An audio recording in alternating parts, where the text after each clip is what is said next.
The management of Motherson Sumi Wiring now joins in to discuss the quarter gone by. The revenues were up, margins declined though compared to last year. The revenue growth was supported by an increase in content per vehicle.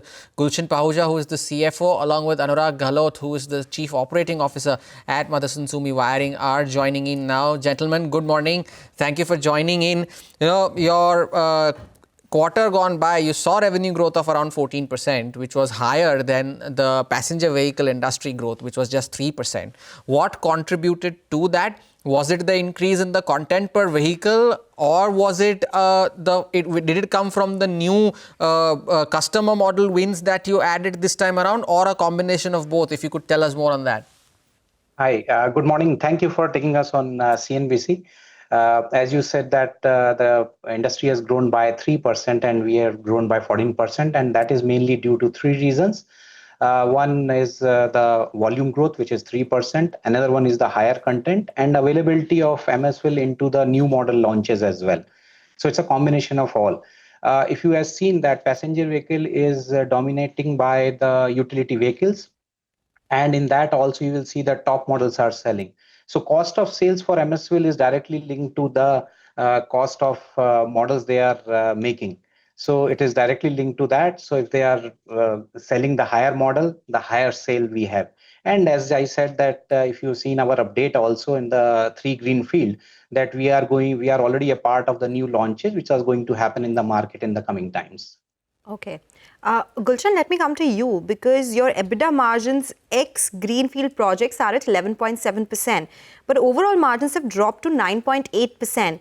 Can you give us a sense of what's happening here? You're talking about higher demand coming in, but it's not translating so much to the EBITDA. How long will you foresee this drag continuing? And the other facilities as well, when will they break even?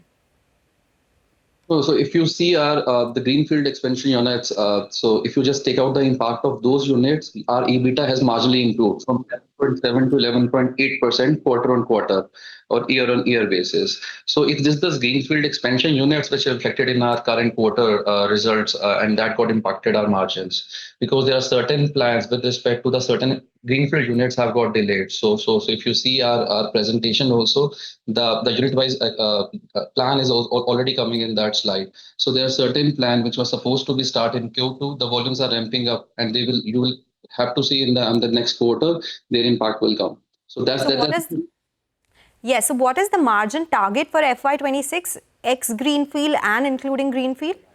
So once this volume will ramp up, basis the schedules from the customer and the revised projections, if able to meet that requirement, I think the margins will be there when we are in terms of the existing units.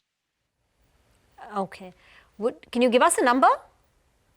Numbers are already there, because all depends on the customer projections only. Because at this moment we only have that visibility that some of the plans have already been deferred. So once this volume will kick it off and the volumes ramp up happen, I think you will see that the margins will be there. Anurag, can you give an indication of how Q2 or H2 is going to pan out? Because there are a lot of launches planned. I think there's e-Vitara, Escudo by Maruti Suzuki, Sierra by Tata Motors. M&M is ramping up its EV production. So can you sustain this 14-15% kind of revenue growth for the next 9 months? And as these ramp up, again, getting back to that question, where were the overall consolidated margins? Can you cross closer to the 11% mark? And what would the contribution of EV rise to? So 3 parts in this, but if you could explain all. All right.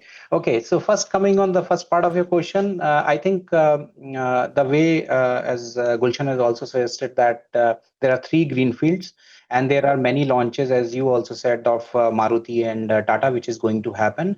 And once the volumes will ramp up, these costs will, get normalized with that. More than that, important is that we look overall in the, in totality, we see the ROS to our company. And if you've seen the last 3 years, we remain more than 40%, which is as per our company guideline. So margins will take some time, obviously, as the volumes and these things will pick up. And on the EV part also, we have remained to 5.41% of our sales is EV, which has increased from the last financial year, from 4.81 to 5.41 in this quarter.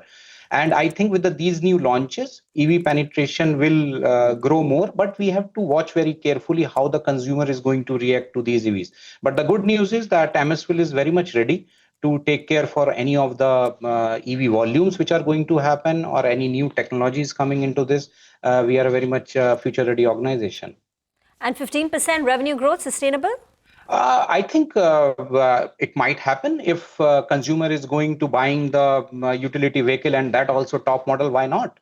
We are already 14% surpassing the market. So if tomorrow consumer keep on buying these vehicles, which are the top models, MSWIL is directly going to get the impact because of that. You know, Gulshan, the earlier timeline for your Navagam unit to come on stream was this quarter, but now it has been pushed to the fourth quarter.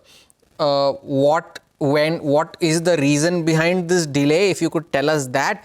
And are you on track to commission it in the fourth quarter? And once it does, how does it add on to your P&L?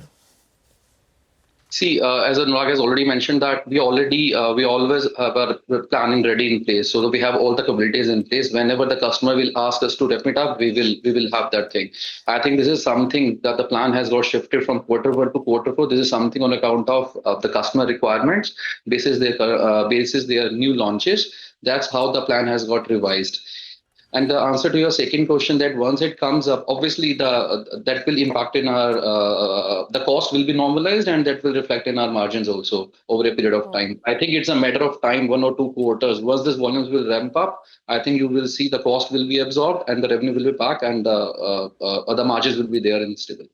So while you're talking about margins, copper prices, they have been very sticky so far. What is your channel check suggesting? How would these prices pan out going forward? See, in terms of the copper prices, we have a contractual understanding with the customer to pass through them. Okay, so whenever the price increases happen, there's generally a lag of quarter or a half year, and it always passes through with the customer. So you have to see a period of time like 3 to 4 quarters. The impact of the same will always get neutralized in our financial results.